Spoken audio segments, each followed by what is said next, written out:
La vidéo a coupé, les amis. Donc en fait, ça veut dire que j'ai pété, clairement, j'ai pété une loyauté familiale vieille de plusieurs générations. En ayant fait ce saut quantique, en fait, je suis sortie de la loyauté familiale sur le couple. Et donc automatiquement, je l'ai fait pour une seule et unique raison, c'était pour mon bien-être. Sauf que moi, je suis dans une famille où le bien-être personnel n'est pas mis en avant en premier, d'accord? On considère d'abord le bien-être des autres avant de se considérer soi. Donc en ayant fait ça, bien sûr, je sors du cercle du clan familial, ce qui veut dire que je ne trouve pas de loyauté, dans mon clan. Ça me ramène à quoi? Je ne me sens pas soutenue, ça me ramène à ça. Je ne me sens pas soutenue.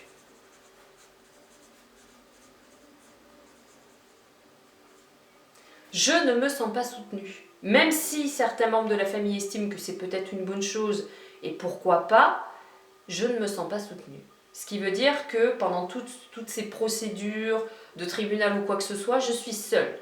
Sans jugement, bien évidemment. C'est comme ça. Parce que mon clan n'est pas prêt, ou ne sait pas comment il faut faire, ne sait pas comment se positionner. Alors ce truc-là, ça nous ramène à quoi, en fait, quelque part? Ce truc de « je ne me sens pas soutenue ». Automatiquement, moi, dans mon inconscient, ça va réveiller ça. Ça va réveiller ça, cette blessure de l'enfance de l'âge de 7 ans. Et à un moment donné, mon cerveau, mon mental, il va me rappeler toutes les situations où je n'ai pas été soutenue. L'emploi, les problèmes de cœur, les problèmes matériels, tous ces moments où j'ai préféré me dire de toute façon il n'y aura personne, cherche pas, débrouille-toi toute seule. Voilà. Donc ça nous permet de percevoir ce truc-là, ça nous permet de voir qu'il y a quelque chose qui traîne dans l'enfance. Donc il y a quelque chose de l'ordre du transgénérationnel qui est là et qui traîne. Ok? Voilà. Donc ça c'est quelque chose que vous pouvez continuer petit à petit.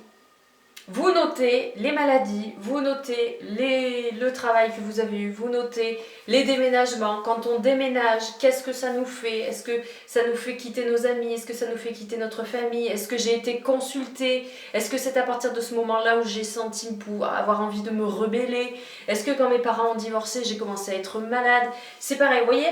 Alors, vous le notez d'une manière, donc moi je l'ai noté comme ça parce que bon là j'ai la place, je vous ai simplement expliqué un cas particulier.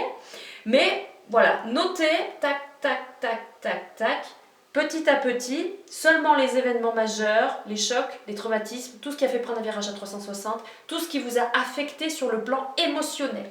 Voilà. En fait, on note tout ce qui nous a affecté sur le plan émotionnel,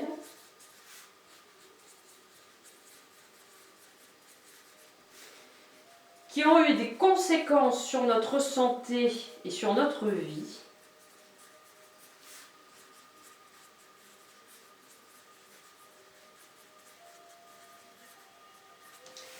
Qui nous ont fait complètement qui nous ont fait sortir vraiment de quelque chose, de notre routine, qui nous ont fait prendre un espèce de virage à 360. Ça peut être aussi un saut quantique. Un saut quantique, c'est quand on sort de sa zone de confort et qu'à un moment donné, on se dit, bon, ben maintenant, on n'en peut plus, on passe à autre chose, d'accord? Notez vraiment un petit peu tout ce qui se passe et mettez-vous un petit peu de loin et observez un petit peu ce qui se passe, d'accord? À la limite, ce que vous pouvez faire, c'est les conséquences, là, les prises de conscience, notez-les peut-être de la même couleur. Vous voyez, celle-là, par exemple, j'aurais pu la noter en rouge, et celle-là, j'aurais pu la noter en rouge aussi. Je ne me sens pas soutenue. Demandez à vos guides qui vous amènent la clarté sur le dessin, qui vous fassent ressortir ce qui doit être amené à votre conscience. Je demande à mes guides d'amener à ma conscience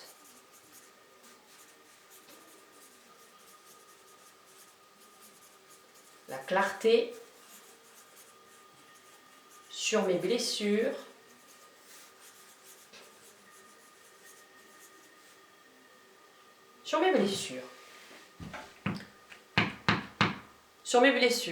sur cette situation, sur ce que je ne perçois pas avec mon mental. Vous voyez ce que je veux dire? Voilà. Vous faites ce travail, alors ça c'est un premier travail qui peut être intéressant. Travailler sur la ligne de temps, la ligne de vie, moi je trouve que c'est pas mal. Et quand on commence à maîtriser un petit peu en psychogénéalogie, ou du moins quand on commence à maîtriser un petit peu certaines histoires de famille, je trouve que ça va même plus vite que le génosociogramme. Mais voilà, ça peut être un travail complémentaire avec le génosociogramme. Vous pouvez aussi travailler sur une seule personne. Par exemple, vous avez votre frère, votre soeur qui a envie de faire ce travail mais qui ne sait pas trop comment faire. Ben, voilà, accompagnez-le avec cette méthode-là. Et si vous avez besoin, je peux aussi vous accompagner à décortiquer et à avoir les différentes prises de conscience sur votre histoire. Voilà. Donc désolée mais la vidéo elle était en 2 fois parce que ma caméra n'a pas été capable de filmer plus que ça. Je vais vous retrouver pour la prochaine vidéo parce que nous allons rentrer dans le sujet du vif, dans le vif du sujet, même si on y est déjà quand même pleinement. Et on va passer sur le grand génosociogramme et là maintenant on va aller dessiner ce grand tableau. C'est parti!